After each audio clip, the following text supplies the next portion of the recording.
Olá, galerinha do contexto. Eu sei que eu estou em falta com vocês, tá? Mas estou aqui para me redimir. Hoje iremos gravar a temática sobre o assunto que foi mais pedido nos comentários do vídeo passado, certo? Que foi a situação dos moradores de rua na contemporaneidade, tá bom? Mas antes de mais nada, roda a vinheta!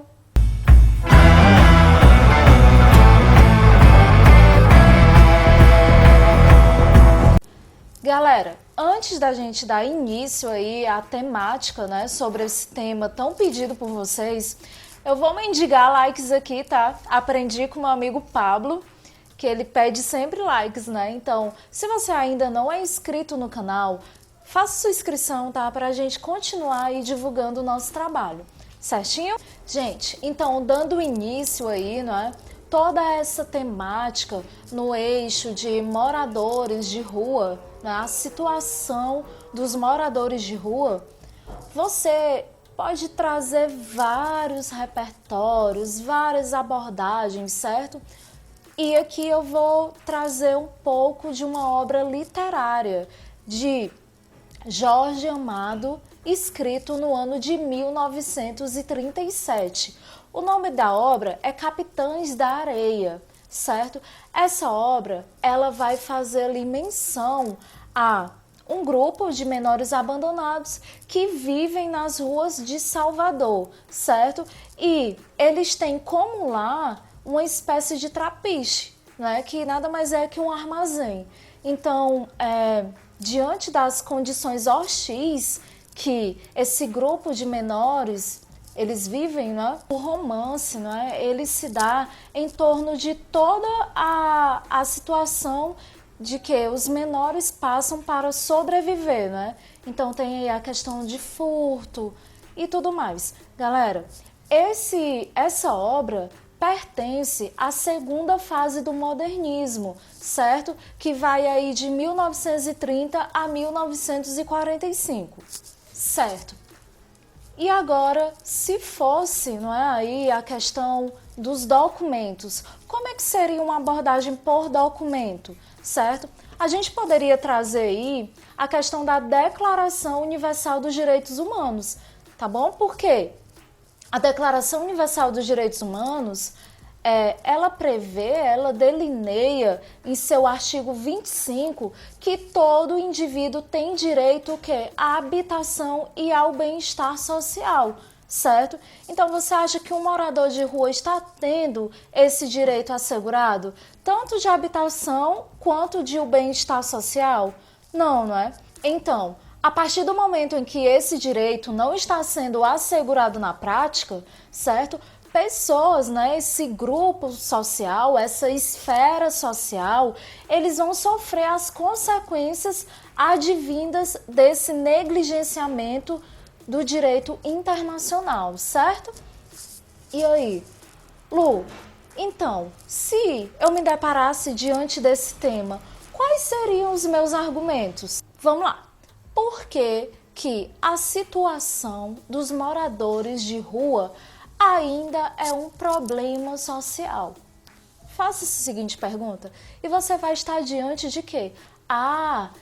Tem a questão da inoperância das políticas públicas, certo? Então, não é que falta políticas públicas, é que as já existentes, que são várias, elas não estão sendo suficientes, galera. E como é que poderia ficar o seu desenvolvimento 1? Já que lá em cima, na sua introdução, você falou a questão da inoperância de estratégias estatais ou então de políticas públicas, certo? Então, para você falar que uma coisa está sendo inoperante ou insuficiente, você tem que conhecer, certo? Os argumentos ou as políticas já desenvolvidas para dizer que não têm sido suficientes. Como é que a gente poderia colocar a questão de interdisciplinaridade com a estratégia estatal? Poderia trazer a seguinte estratégia estatal, que foi a Política Nacional para a População em Situação de Rua.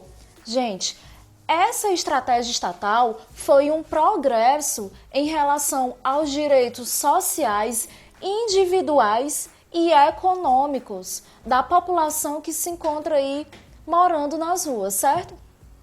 Porém, isso não tem sido suficiente. Por que que essa política sozinha, por que que essa estratégia estatal, ela não tem sido suficiente? Não tem sido suficiente porque no cenário odierno, a gente ainda vê o quê? A população sofrendo com as condições insalubres, né? Submetidas aí à violência, à fome e aí por diante. Então, não tem sido suficiente para assegurar de fato, né, os direitos dessa população. E por que não tem sido suficiente? Está faltando alguma coisa. Poderia citar a inópia de projetos econômicos, socioeconômicos, voltados para essa esfera social. Poderia trazer a questão da dificuldade que esses indivíduos eles têm em se inserir novamente, né, no mercado de trabalho. Então, está tendo uma insuficiência de políticas voltadas tanto para a reinserção, né, desses indivíduos, quanto para levar aí os direitos indisponíveis, gente, que são os direitos essenciais à vida, certo? Então, como é que você poderia fechar o seu raciocínio do D1? Você poderia colocar assim, destaque, enquanto o poder público não cumprir o seu dever constitucional, o seu papel constitucional de promover a construção de habitação para a população que necessita, certo? A nação verde-amarela ou a população tupiniquim será obrigada a conviver com um dos maiores empecilhos, com um dos maiores entraves, né, da pós-modernidade, que é a questão da moradia negligenciada.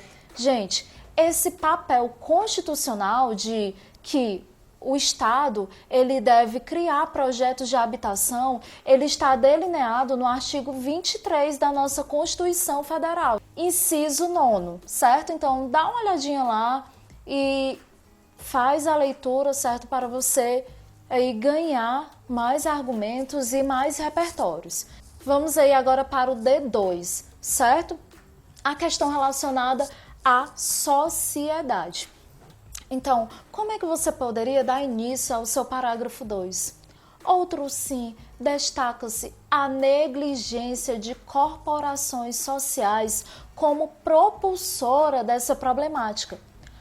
Gente, quando você fala em corporações sociais, em ação social, a gente tem um sociólogo alemão conhecido como Max Weber, certo? Que ele alude em um trecho de sua obra a questão da ação social, que ele fala o quê? Que a questão social está vinculada a valores, aos princípios dos seus agentes, certo? Então, uma citação boa, tá? De você tá trazendo aí a questão da ação social com os princípios, os valores de quem vai desempenhar essa ação, não é? Então, agora, como é que você pode linkar o pensamento do sociólogo com o seu?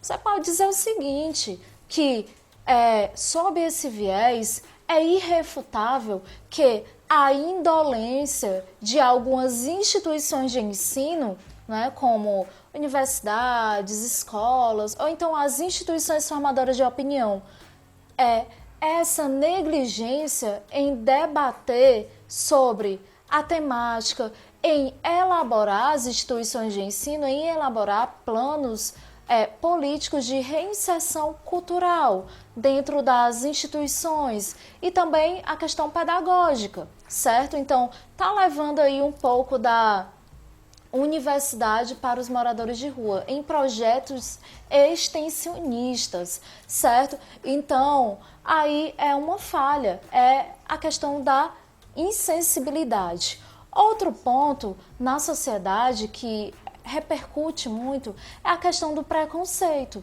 não é? A questão aí da discriminação de muitos cidadãos em relação aos moradores de rua, né? O que é inaceitável, uma vez que a população que tem esses atos discriminatórios não está exercendo a sua cidadania, certo?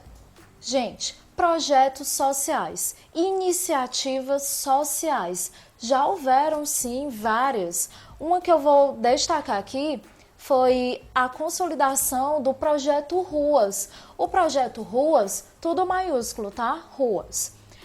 Foi uma tentativa de aproximar a comunidade dos moradores de rua de determinado bairro ou região, ok? Então, certo, como é que você poderia fechar agora o D2, retomando aí o sociólogo? Você poderia colocar o seguinte: desse modo, denota-se que as concepções enraizadas de estigmas, né, de estereótipos, elas são empecilhos, se apresentam como empecilhos ou entraves para a concretude de ações cidadãs de Weber, propostas por Weber, certo? Então aí você fechou o seu raciocínio, retomando aí o sociólogo. Gente, se vocês têm dúvida ainda de como fazer a retomada, de como colocar um filósofo, um sociólogo, deixa aí nos comentários, tá? Pede pra gente gravar o vídeo que a gente grava explicando aí certinho pra vocês, tá bom? Então, tá. E a conclusão, né? Que é o momento assim mais esperado do seu texto. Tem uma competência somente para a conclusão, né, que é a competência 5, que é a competência mais difícil de fechar. Então, você não pode ficar ali trazendo novidades na sua conclusão e nem tentando solucionar de uma forma inviável, certo? Porque lá no edital do Enem, fala o quê?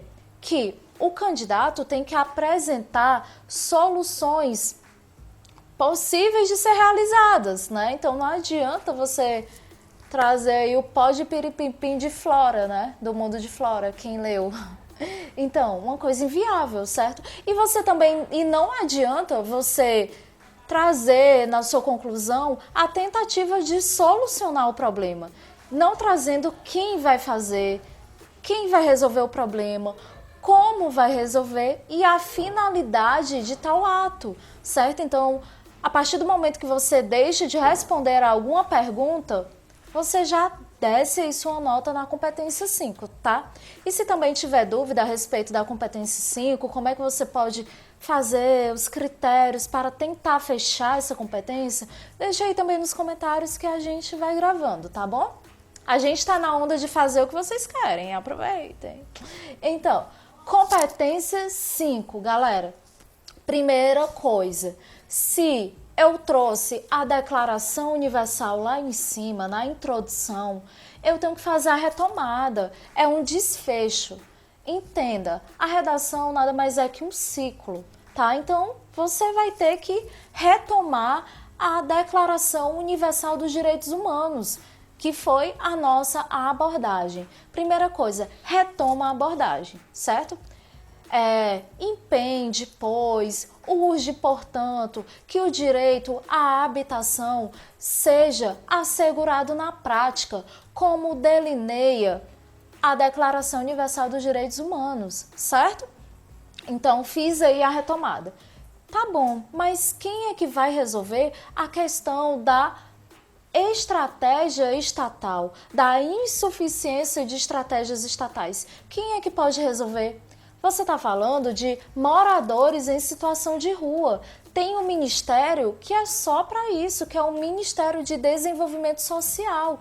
Então, ele vai ter que obrigatoriamente estar presente na sua solução, galera, certo? Então, precisa também de projetos, precisa de fomentos. Quem é que fomenta?